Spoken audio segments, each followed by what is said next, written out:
बिस्मिल्लाहिर्रहमानिर्रहीम। अस्सलाम वालेकुम दोस्तों। सल्तनत उस्मानिया के खात्मे के बाद उस्मानिया ख़ानदान का क्या हुआ और उन्हें किन हालात से गुज़रना पड़ा, और इस वक्त उस्मानिया ख़ानदान कहाँ है, यही सवाल आज की हमारी इस वीडियो का मौजू है। दोस्तों, 1 नवंबर 1922 तारीख़ इस्लाम का वो स्याह दिन है कि जिस दिन सल्तनत उस्मानिया के खात्मे का बाज़ाब्ता ऐलान कर दिया गया। तुर्की में सुल्तान मोहम्मद शीशम की हुकूमत को ख़त्म कर दिया गया और मुस्तफ़ा कमाल पाशा की हुकूमत शुरू हुई, और सुल्तान मोहम्मद शीशम को नापसंदीदा शख्सियत करार देते हुए मुल्क बदर कर दिया गया, जो 17 नवंबर को बज़रिया बहरी जहाज़ माल्टा की तरफ रवाना हो गए। उनके बेटे शहज़ादे अकरुल अफ़गंदी भी उनके हमरा थे, और बाद अज़ां वो वहाँ से इटली चले गए और उन्होंने अपनी ज़िंदगी के आखिरी अयाम इटली में ही गुजारे।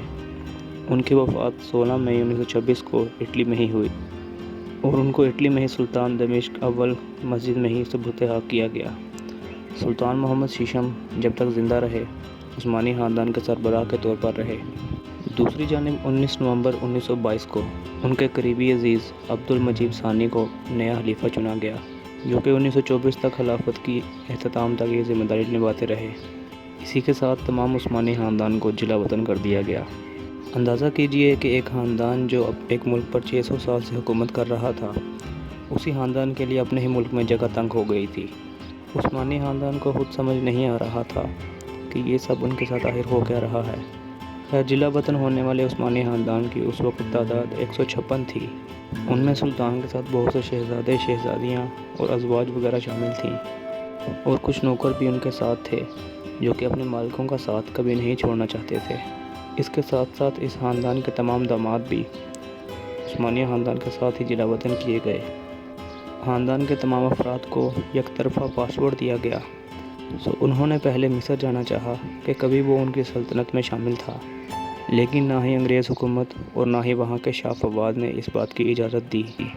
फिर शाम का कसद किया कि वो भी एक करीबी मुल्क था, लेकिन तुर्की की हुकूमत ने उन्हें उधर जाने की भी इजाज़त ना दी।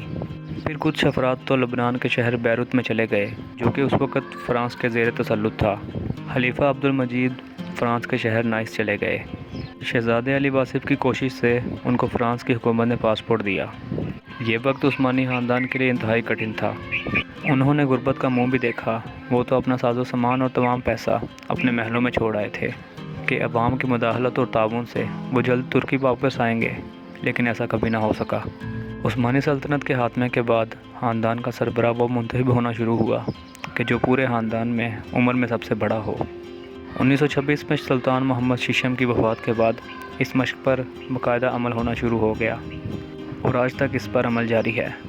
आजकल उस्मानी ख़ानदान के सरबराह दंदार अली उस्मान हैं, जो कि 2017 में ख़ानदान उस्मान के 44वें सरबराह की वफ़ात के बाद सरबराह मुंतखब हुए थे। आप सुल्तान अब्दुल हमीद दोम के पड़पोते हैं और शहज़ादा मोहम्मद सलीम के बेटे हैं।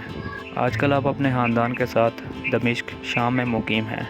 1954 में उस्मानी ख़ानदान की ख़वातीन को तुर्की में आने और रहने की इजाज़त मिल चुकी थी, और 1974 में मर्दों को भी तुर्की में आने और रहने की इजाज़त मिल गई, लेकिन ख़ानदान के बाज़ अफराद ने तुर्की से बाहर रहना ही पसंद किया।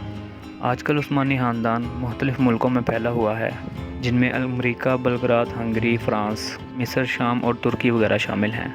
आजकल तुर्की में उस्मानी ख़ानदान के बहुत से अफराद सुकून पज़ीर हैं।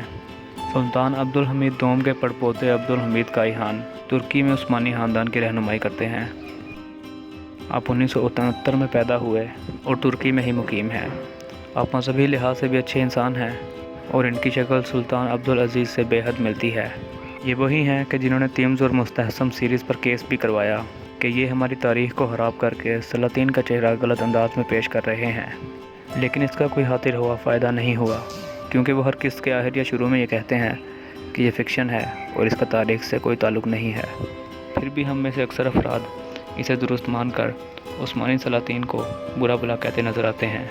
इनके अलावा भी कई सुल्तानी ख़ानदान के अफराद तुर्की में मुकीम हैं, जिनका ताल्लुक़ सुल्तान मोहम्मद शीशम और सुल्तान मोहम्मद पंजब की नस्ल से है, लेकिन ज़्यादातर अफराद का ताल्लुक़ सुल्तान अब्दुल हमीद दोम की नस्ल से है।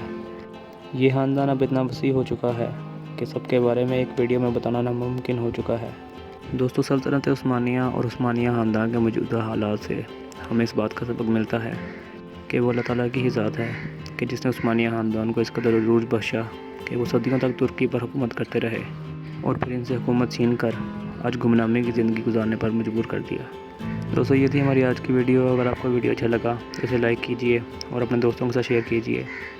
اب میں ملوں گا آپ سے ایک نئی اور انٹرسٹنگ ویڈیو کے ساتھ، تب تک اپنا بہت سا خیال رکھیے گا۔ اللہ حافظ۔